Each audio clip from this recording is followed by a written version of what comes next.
Hi everyone, welcome to the Solana session. Again, we'll talk about like Wyckoff patterns, candlesticks, and volumes and price levels. They are based on two main concepts. So, also the disclaimer: this is for education, research purpose only. Also, discussion with my community like you here, and not financial advice. Please take note, and let's get started with Solana.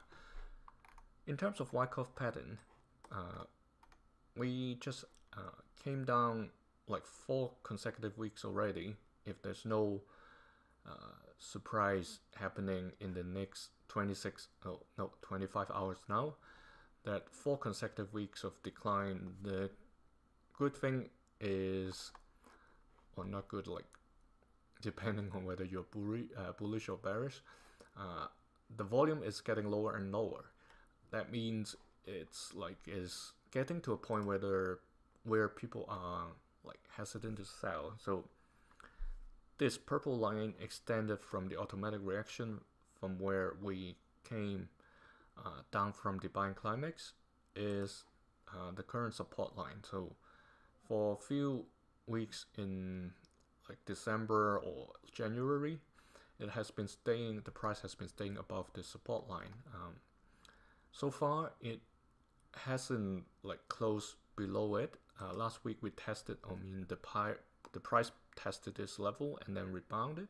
This week we haven't dropped below actually the close of these 3 weeks. So this seems to be quite strong support over here as of this week only. We don't know what's going to happen next, but in terms of Wyckoff, there are two things that can happen.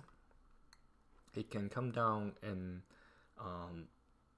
then like hitting the purple line and then bounce up again if there's sufficient demand, similar to 5 weeks back when it first poked through the purple line. There was quite strong buying power and pushed it all the way up to near the level where the upthrust was.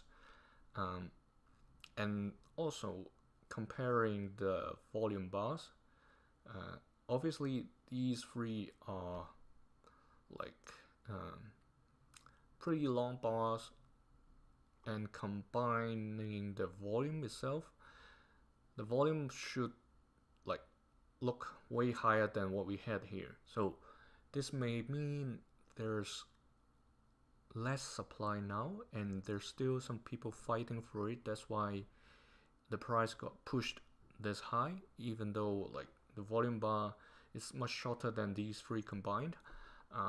So coming back to the distribution cycle, that's how it's supposed to be, right?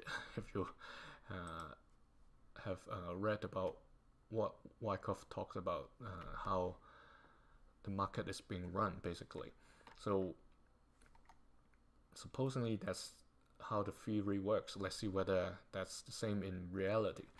And if there are like really crazily good news for Solana coming out, there's a chance that it bounce back and go to a new high. That's an upthrust of the distribution. However, after that, if there are no more good news, obviously it will eventually die down, similar to last time. So right now, the difference compared to last time in 2021 is we have a second test, or you can call it just a test, that appeared after the upthrust. That's a different thing compared to what we had in the last distribution cycle. However, if there's no demand, eventually it may return to the zone where let me change this, where the purple line and the yellow lines are, and trade over here until there's like some bad news, or even like people lost interest, they find somewhere else with better returns, then the price will eventually go below the yellow line and return to the white long-term playground zone. The white long-term playground zone would still happen, basically because it's where the accumulation started. There's no other longer term accumulation afterwards. So at the preliminary supply level, there were like roughly 2 months of accumulation, and that's it. So theoretically, the price of Solana can easily return to the zone in the white box. That's the macro perspective. Let's take a look at the daily chart. So a week of very narrow range trading. You won't be surprised if you were in last week's sessions. Basically, this range is right between the two short-term playground zones. If nothing happens, it will be another boring week, unfortunately. So basically, if we take a look at it, the longer term, roughly longer term compared to the short one we have at the top.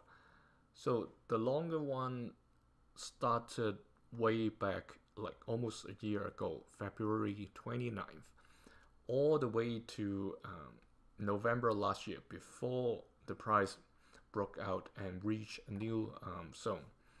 So the new zone, once it started at the end of last year, there were 2 times it tested, actually it went below and then climbed back within the zone.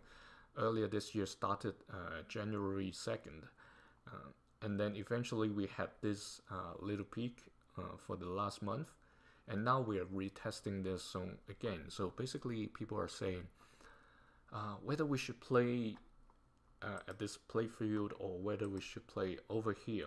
The difference is this range has a like narrower range for people to trade. If we count the peak, obviously as high as around $60. If we count the more frequent candles, it's only around $40. Compared to this range is about $120 to $190. That's $70 kind of range. So it's a bigger range, so to say. If counting the peak, it's different, but it will be a little bit more difficult, because if you want to push the price to that level, obviously you need some kind of good news to drive the hype. So that's for Solana. See you in Ripple next.